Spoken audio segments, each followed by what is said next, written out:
People who got sued by a family member? What happened? I am a dog trainer who mainly works with aggressive and reactive dogs who are difficult to control by their owners. A few months ago, my sister-in-law and her husband decided to get a new Presa Canario puppy. I was horrified when I heard this, since I know Presa are not beginner dogs. They are extremely powerful and have a high drive to hunt prey on top of being aggressive towards humans. My sister-in-law has 2 kids under the age of 10, and their lives could have been in danger. At first, she refused to let me or anyone else train the puppy. She named it Mia and told everyone she was a gentle dog who knew no violence. But as Mia turned 6 months old, everything changed. Her aggressive tendencies were in full force, and she was constantly breaking things around my sister-in-law's house. She was too strong to be on a leash and would snap at the kids every chance she got. My sister-in-law finally decided she couldn't train the dog herself and brought Mia to me. But within 2 hours, I understood that this unpaid job would be impossible. You see, training dogs comes hand in hand with training their human owners. While Mia was very smart and built a rapport with me, my sister-in-law was the opposite. She and her husband kept arguing with my methods, even though they were clearly working. They insisted on using choke chains with Mia and kicked her every time she didn't listen to them. They also laughed off my safety concerns when I told them that keeping Mia in a house with kids was dangerous. They basically told me to do my job and make sure I train her to not cause trouble. In their eyes, the owners of the dog shouldn't have to do anything that requires effort. All this got on my nerves, but I was worried about my niece and nephew, and therefore I worked hard to train Mia. Unfortunately, a week into training, and my sister-in-law decided that leaving Mia alone with her kids was a good idea. They went on vacation after hiring a 14-year-old babysitter, and everything I feared came to pass. While they were away, the babysitter hit Mia on the head with a metal pan, and that made the dog go crazy. Mia bit the babysitter's hand off like it was butter, and then turned her eyes to my niece. The poor girl couldn't run in time, and even though the neighbors called 911, my niece died before the ambulance arrived. I was heartbroken. When I went to the funeral and saw my sister-in-law crying, I couldn't help but blame her for this accident. But technically, I was Mia's trainer, so I also held some responsibility. Anyway, a funeral isn't the place to voice these types of thoughts, so I stayed silent. 2 weeks after the funeral, I got a letter in the mail that said I was being sued by my sister-in-law for $2 million.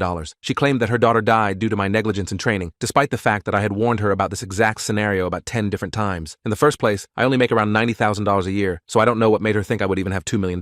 Also, I was the kid's uncle, and even I'm still grieving. So why is her mother filing a lawsuit so soon? In court, I presented video recordings of me warning about the dangers of Mia being left alone with kids, as well as the emails I sent them. I also expressed my sorrow for my niece, who was a victim of something she had no control over. The case was thrown out, but my sister-in-law still claims it was my fault till this day.